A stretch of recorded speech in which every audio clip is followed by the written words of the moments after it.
folks who came out to share their very inspiring accounts and perspectives. It's wonderful to see so many people who feel that their lives have been transformed in this way. And it's certainly encouraging, particularly in tough times like this. I think planning staff is in a very difficult position here because of the policy we have in place. And by virtue of the challenges we face as a city, I guess the question I have is, knowing what we all know here, which is, and this is a question for Joe or Laurel, whoever really wants it. Clearly, we look at the existing sensitive receptors that are there with schools, residents, and so forth. And it's the question naturally arises, which is what industrial use would be deterred by this sensitive receptor that's not already deterred by the others.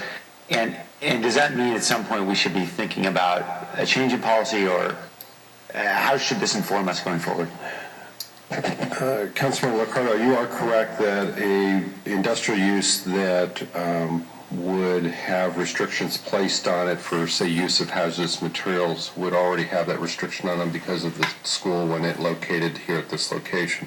So it is not a pristine industrial area from that standpoint, and that if you were to locate an assembly use in an industrial area, this, I think the rationalization could be made that this would be kind of a place to do it.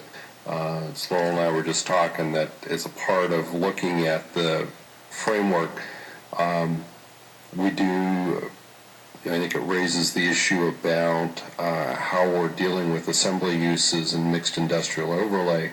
The policy is very clear that industrial, light industrial and heavy industrial lands with the known net loss is very important. The industrial park we treat differently because we have so much of it in the city, and that's partly why there's so much of it vacant. To look at, is there something different that happens with that? Certainly it's not something that staff is looking to take on at this point, but I think over the longer term as we go through the update, and the update staff or the task force has talked about worship uses needing to be accommodated in the plan. We're still working through that issue to figure out how we deal with that. I think it is something we're going to have to grapple with.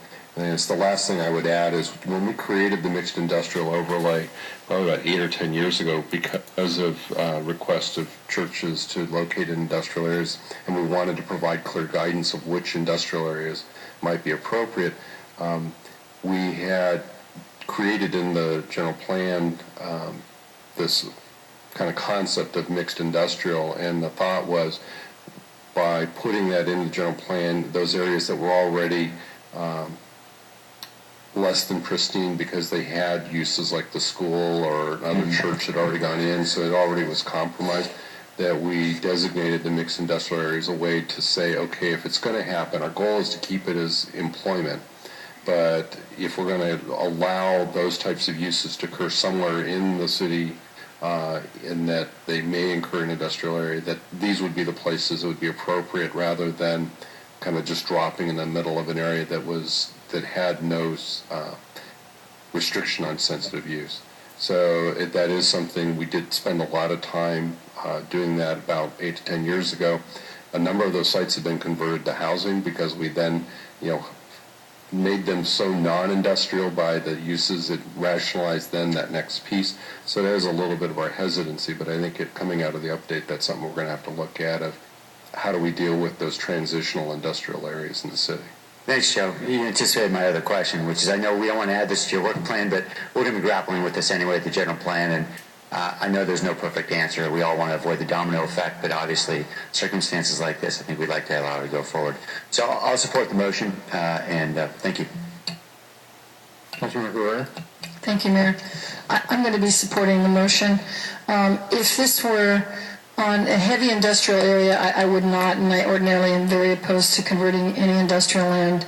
But I see a few things. The building, if it did not have the church, likely would be vacant, and we're looking at a property owner that needs to bring in some income for their property, and we're living in very extraordinarily tough economic times. and I think it's an extraordinary situation. And the other reason is this church, and the testimony we've heard not only tonight, but I also witnessed the Planning Commission meeting too.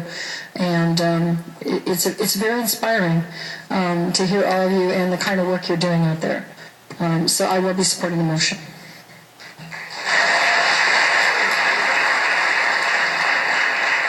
Councilmember Oliverio.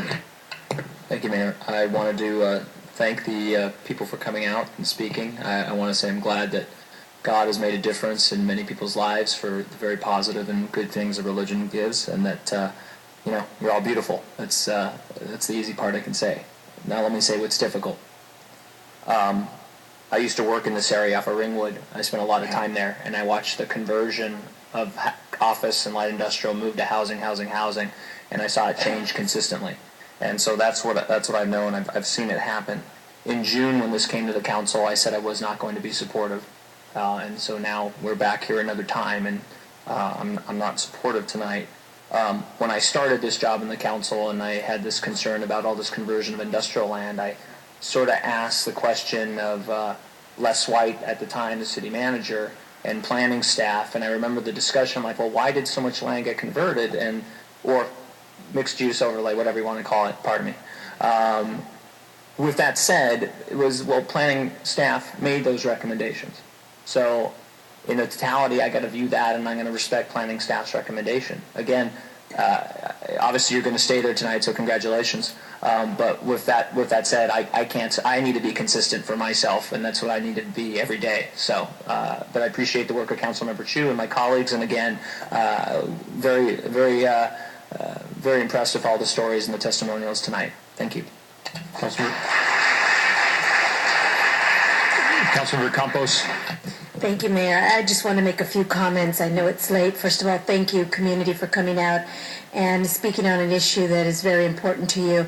And then I also want to thank Councilmember Chu for bringing his memo forward that really does strike a balance so that we do have a true mixed use here, and we're able to keep a service that is very valuable to the community. There are two churches, as I've listened to the speakers, that really do serve the community as a whole. So I will be supporting the motion, and congratulations on being able to find a way to keep this whole. Vice Mayor Chirko. I've been on the council almost 7 years now, and every church that has come before us is faith-based, makes a difference, impacts people's lives. And I have to tell you, it's getting very frustrating as a council person to be put into this corner where we have to decide that we're going to convert some land because we have not clearly identified where churches can go. I always get a sense that it's better to beg forgiveness than to ask permission. And so we're consistently put into this position. I absolutely support the work you do. I support your action in faith. I have my own church that I go to. And it's not for me to say, no, you shouldn't. But it just, it kind of, I don't like being put in this position. And I wind up feeling like Councilmember Oliverio, we wind up, creating policy by exception, where the exception becomes the policy. I remember the church, what was it, the Bible Church or the Rock or something? And churches go into, why don't we have a map that we can give people and don't say, go out and get an address and we'll check it. But this is our zoning, and this is where you need to locate to get a CUP. We get, 100 people that turn out, and we're put in the position of having to say either yes or no, and then we create policy by exception. What I would like to respond is that we do in fact have zoning in the city of San Jose that says that churches are allowed in commercial property and residential property, and they are not allowed in industrial property, except if they have the general plan mixed industrial. So I think the question that's been coming about, come with an address, is this a site that the city would entertain converting? not that could you go through and do a church on it. They can file for a conditional use permit in every commercial property in the city of San Jose and every residential property in the city of San Jose. So That had they, is 80% of the land in the city of San Jose. so had they come in with this, and would you have considered it as a conversion possibility? And we said no. So then, in all fairness to the city as a whole, I'm going to have to not support this. And as Councilmember Oliverio said, you will stay there because the majority of the council is going to support this. But we always wind up in these positions, and by default, we gradually whittle away at just exactly, I heard the pastor talk about creating jobs and not wanting to take away blue-collar jobs in industrial areas.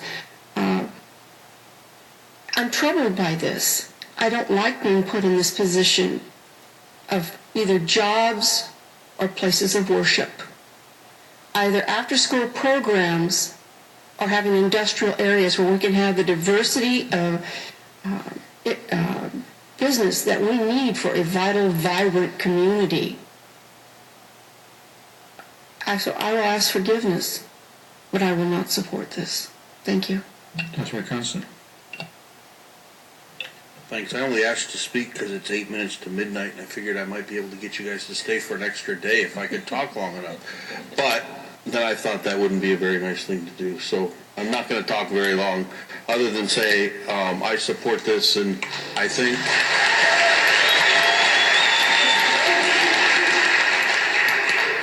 I hope it makes your Christmas celebrations nicer. Councilmember Pyle.